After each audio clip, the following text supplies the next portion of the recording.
Hello दोस्तों, मैं और करियर डाउन जा रहे थे आज ड्रेन हीटर चेंज करने। तो अपन कोल्ड रूम में पहुंच के मशीन दिखाता हूँ।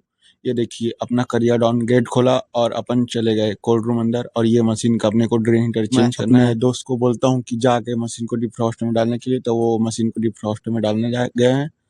और मशीन को डिफ्रॉस्ट में इसलिए डाल रहे हैं क्या, ताकि उसमें से पूरा आइस मेल्ट हो जाए और ड्रेन हीटर भी थोड़ा साफ हो जाए।